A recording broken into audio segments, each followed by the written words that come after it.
राज्यातील महापालिका निवडणुकीच्या निकाल पाहता महाराष्ट्रात गेली अनेक वर्ष सत्तेवर असणारा काँग्रेस पक्ष पालिका निवडणुकीत अत्यंत दयनीय स्थितीत आल्याचं चित्र आहे। महाराष्ट्रात महाविकास आघाडीची साथ सोडून स्वबळाची घोषणा करणाऱ्या काँग्रेसनं राज्यात जेमतेम 350 नगरसेवकांना निवडून आणले। त्यानंतर इतक्या दारुण पराभवाचा आत्मचिंतन करण्याचा साधा विचारही काँग्रेस नेत्यांमध्ये अद्याप तरी दिसत नाहीये। या उलट आता पक्षांतर्गत एकमेकांकडे बोट दाखवून पराभवाचं खापर फोडण्याची स्पर्धा काँग्रेसमध्ये सुरू झाली। मुंबईतील काँग्रेसच्या अपयशानंतर तात्काळ भाई जगताप यांनी मुंबई काँग्रेसच्या अध्यक्षांचा राजीनामा मागितलाय, तर त्यांनाच पक्षानं कारणे दाखवा नोटीस दिली आहे। काँग्रेसच्या वरिष्ठ नेत्यांना राज्यातील 29 महापालिकांच्या निवडणुकांबाबत काही गांभीर्य होतं की नाही असा प्रश्न आता पक्षाचेच पदाधिकारी आणि कार्यकर्ते आपसात विचारू लागले। पाहूयात।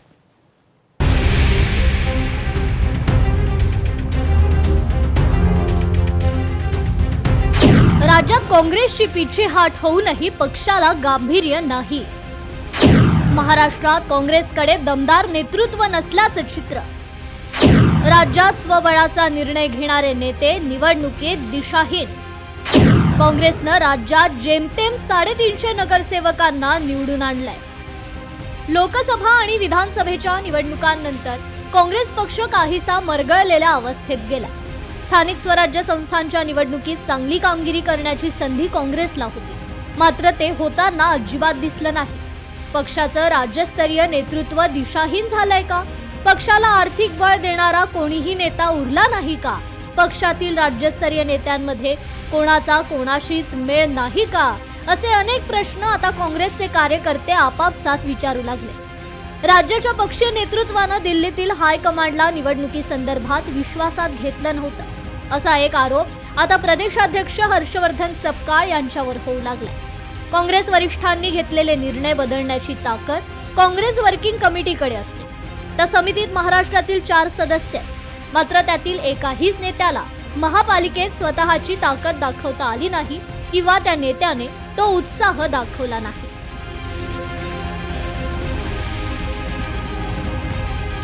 नगर परिषदा निवडणुकांवेळी काँग्रेसनं नेत्यांना विभागवार जबाबदाऱ्या दिल्या होत्या। अमित देशमुख मराठवाडा, सतेज पाटील पश्चिम महाराष्ट्र, विजय वडेट्टीवार विदर्भ, बाळासाहेब थोरात उत्तर महाराष्ट्र, यशोमती ठाकूर अमरावती, नसीम खान कोकण आणि वर्षा गायकवाड मुंबई अशी वाटणीही नेत्यांना करून दिली होती। मात्र महापालिकेच्या वेळी पुन्हा अशा जबाबदारीचं वाटप झालं नाही अशी नाराजी नेत्यांनी व्यक्त केली। अनेकांनी अपयशासाठी थेट प्रदेशाध्यक्षांकडे बोट दाखवण्यास सुरुवात केली। मराठवाड्यात परभणी, नांदेड, जालना आणि लातूर महापालिकांमध्ये काँग्रेसची सत्ता होती। त्यातील केवळ लातूरची महापालिकेतील सत्ता काँग्रेसला मिळाली। लातूरमधील सत्ता मिळवण्यात काँग्रेस नेत्यांच्या श्रेयापेक्षा भाजप प्रदेशाध्यक्ष रवींद्र चव्हाण यांच्या वादग्रस्त विधानाचाच अधिक वाटा आहे। लातूर जिल्ह्याचा कायापालट करणारे दिवंगत नेते माजी मुख्यमंत्री विलासराव देशमुख यांचं नाव पुसण्याची वेळ आली असं वादग्रस्त विधान चव्हाणांनी केलं होतं। त्यावर अनेक तीव्र प्रतिक्रिया येताच स्वतः चव्हाणांना आणि मुख्यमंत्र्यांना दिलगिरी व्यक्त करावी लागली होती। कोल्हापूरमध्ये सतेज पाटील यांनी एकाकी लढाई लढली। इचलकरंजीत त्यांना यश आलं नाही। सांगलीत विश्वजित कदम अपयशी ठरले। सोलापुरात खासदार प्रणिती शिंदे यांना त्यांची सत्ता मिळवता आली नाही, तर कोकणात काँग्रेसचा पूर्ण सफाया झाला। चंद्रकांत हंडोरे यांना स्वतःची मुलगी निवडून आणता आली नाही। नसीम खान यांनी आपल्या मुलाला निवडून आणलं, मात्र मुंबईत मुस्लिम बहुल मतदारसंघात त्यांनी विशेष लक्ष दिलं नाही। बाळासाहेब थोरात यांनी 2-4 मोठ्या सभा वगळता प्रचारात फार स्वारस्य दाखवलं नाही। पक्षाच्या पराभवाचं खापर फोडत आता प्रदेशाध्यक्षांकडे बोट दाखवलं जातं। सपकाळ यांनी राज्यात 26 ठिकाणी सभा घेतल्या, अनेक ठिकाणी पदयात्रा केल्या, मात्र त्यांच्या सभांना आणि पदयात्रांना निवडणुकीच्या वातावरणात निर्मितीचं वलय पुरवण्यात स्थानिक नेत्यांचा उत्साह मात्र दिसलाच नाही। पक्षानं नेत्यांना आणि उमेदवारांना आर्थिक पाठबळ दिलं नसल्याची चर्चा आहे, मात्र बड्या नेत्यांनी साधं मानसिक बळही कार्यकर्त्यांना दिलं नाही। काँग्रेसनं गेल्या 7 दशकात राज्यात अनेक मोठ्या नेत्यांना मोठं केलं, मात्र कोणाही नेत्यांनी या निवडणुकीत पुढे येऊन पक्षाला मनी पॉवर दिलीच नाही अशी चर्चा पक्षात रंगली। केवळ झेंडे आणि बॅनर वाटून निवडणुका जिंकता येत नाहीत अशी थेट नाराजी आता स्थानिक पातळीवरून बोलून दाखवली जाते।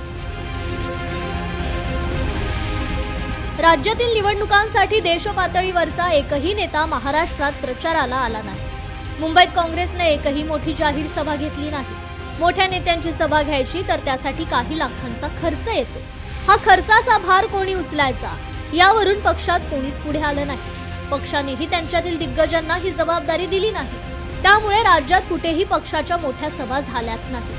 निवडणुकीत पक्षानं काय काय केलं नाही याची नकार यादीच मारुतीच्या शेपटासारखी आहे. आता पराभव झालाय, पुढे जिल्हा परिषदांच्या निवडणुका आहेत. पक्ष गाव पातळीवर तरी जिवंत राहायला हवाय अशी इच्छाशक्तीही कोणा नेत्यांमध्ये सध्या तरी दिसून येत नाही. पक्षाची ही घरघर लागलेली अवस्था पक्ष नेतृत्वाच्या लक्षात येते नाही की त्यांना याकडे दुर्लक्ष करायचंय. अशा अनेक प्रश्नांकडे काँग्रेसचा निष्ठावान कार्यकर्ता मात्र हतबल नजरेनं पाहतो. ब्युरो रिपोर्ट, लोकशाही मराठी, मुंबई.